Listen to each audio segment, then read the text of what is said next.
Hey, what's up? So just for some quick updates, I'm heading back to Pitt tomorrow by the grace of God. Hopefully that goes well. I was really happy to come back, had a great time. Really do love my room.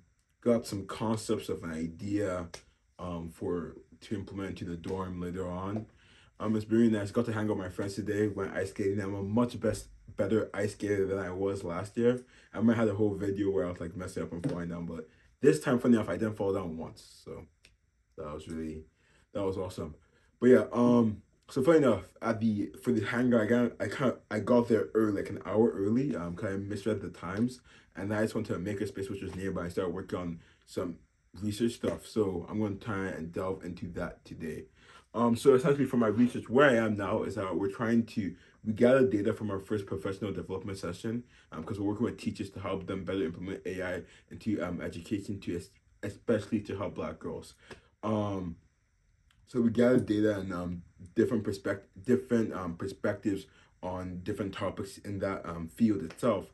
And now what we want to do is we want to build use natural language processing to try and visualize that data for the teachers to try and better understand it, to see the common themes, the common ideas that are shared amongst themselves, to probably give them some more insight and also see how these techniques can be used in their teaching. So and just to clarify, it's not all of them are teachers. More different people have different roles in the education system. So it's like to see how their these techniques can be implemented into the education system is probably better to say. So what I kind of boiled it down to is that I'm going to do some topic modeling with some clustering and classification. And just to summarize that down or dumb it down a bit, it's really that I'm going to take like all the perspectives, all their notes, because they kind of use sticky notes to share their perspectives on different topics, right? I'm going to take all of that, and then I'm basically going to be like, okay, what are the common ideas? What are the relationships amongst these ideas? And then I'm going to try and visualize that through, sorry, my memory is not the best. Do some network graphs, some word clouds, and some scatter some scatter plots for the cluster results. So when it says like cluster, imagine. Okay, I'm gonna use like the most bizarre example I can think of right now because that's the only thing I can think of. So think about superheroes, right? That's our like a main topic. Now you have some people talking about superhero movies. You have some people talk about how the Marvel Cinematic Universe is kind of getting stale, superhero fatigue, superhero movie fatigue. You have some people talk about how Superman's better than Batman. You have some people talk about Batman and how he's cool. You have some people talk about the Bat family, the Batman mythos. You have some people talk about Batman's gadgets. Now, that's all the data we have, right? Now, what this might look like in terms of topic modeling and clustering classification, we might have one cluster talk about all movie stuff. So people will talk about Batman movies, the MCU, Marvel Cinematic Universe. That might be its own cluster, right? You have different clusters into that. You have different clusters inside that cluster. That so think of the spot theory, like you have different, but ignore what I said before that. Think of a bubble, right? You have different bubbles inside that bubble, right? And that's kind of clustering. And topic modeling is kind of just to extract the different topics you have. So maybe you have some stuff about Marvel, maybe you have some stuff about movies, maybe you have some stuff about Batman. Because I said a lot of Batman stuff in that example. And then for the visualization, the network graphs will really just be used to show the different relationships between stuff. So maybe when you have someone talk about the superhero fatigue, you can have someone talk about Batman and how they don't like how Batman is so overpowered in media. And you could probably maybe talk about how both of those relate to some use of fatigue in terms of how they're portrayed constantly in media or something like that. So there you can see the different connections. Word clouds, where word clouds really work is that um, Batman was said a lot, right? If Batman is like the most said word, you're going to see Batman as the biggest word in the word cloud. Then you have different words that you have the frequency of how much they were said, and that influences the side in that word cloud. So think of just like I can't even say. Think of a word cloud, or just like a bunch of words, and all of their sizes are influenced by the frequency of how much they were said in the data. So that's practically a word cloud. Scatter plots are I really don't understand them. Like just think of like it shows the different clusters, like or shows the different bubbles of relation. So you have like the bubble of the Marvel Cinematic Universe, you have the bubble of movies, you have the bubble of comics, stuff like that. So how we're gonna use it, just to, since that was a long explanation, um, I recommend using some topic modeling, then as using some topic modeling to kind of classify the data into different topics, or just label it. Then from there you get clustering classification to just try and put the data into like different groups, like, oh, a lot of stuff about maybe how they can how black girls are treated, maybe some stuff about how AI is a challenge or how it's helping, different clusters, right? So because clusters and classification from what I've seen work best once you have them labeled already.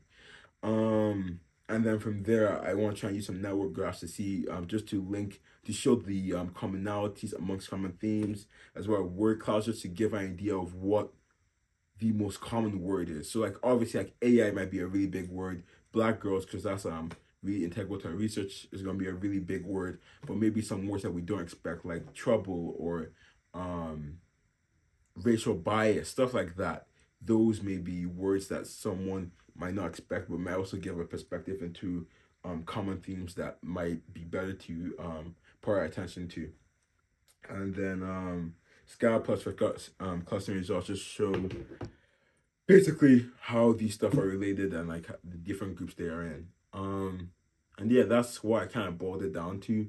This probably doesn't make that much sense to some people, and then to people who should make sense to, like who are actually experienced in this field, it may also not make sense to them. But that's where I'm at right now with the research I'm doing. I'm excited because at first when I saw this task from my research boss, I'm just gonna start calling her that. Cause I feel like I don't know the right term, if it's like professor or lead researcher or head researcher or whatever. My research boss basically said, "Hey, you should work on this. It's really cool," and I'm working on it. At first, I thought it was really, really complex, but now as I'm working and looking more into it, it actually isn't as bad, and it is something really cool.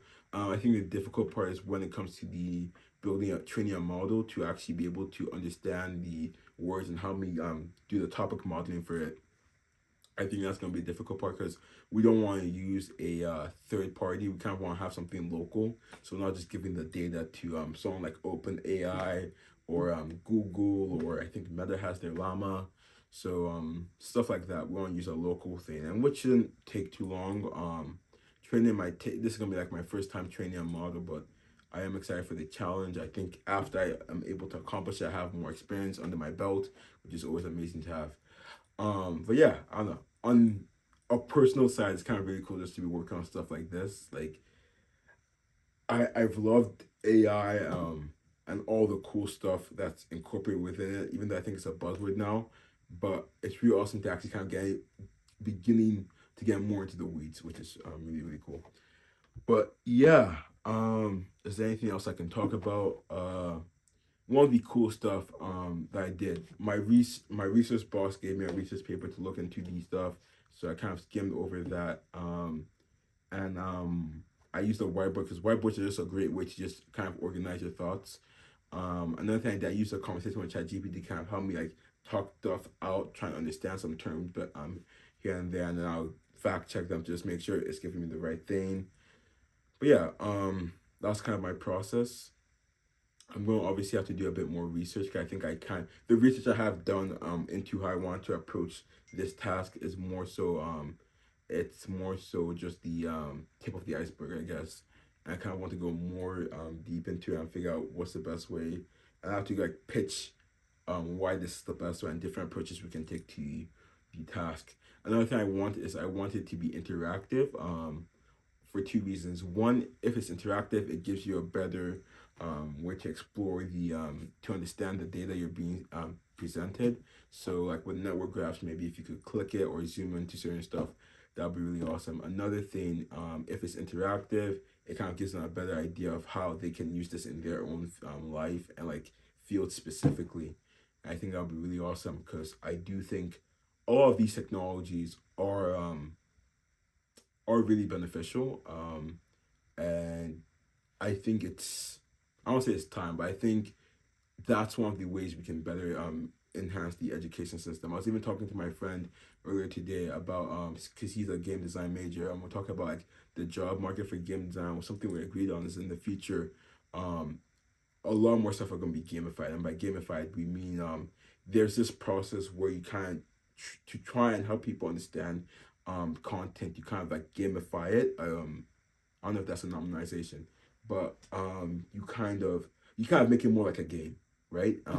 So if you want people to understand what stuff you should have in your diet, or like how to eat healthily, you kind of make that a game so they can better understand it. Because psychology has kind of shown, I'm kind of just guessing here, but psychology has shown that games are a good way of teaching stuff. So you're gonna notice that a lot of the gamification of a lot of stuff, and in the future, that means technology is gonna be more incorporated into the education system and other sectors. So that's gonna be really cool to see how that actually helps certain students understand stuff. Because while teachers are amazing, they can only do so much, and it it will be in all of our favors if we can give them more tools to help reach those students who just need an extra push, as well as those students who are already doing well but they can even do even better.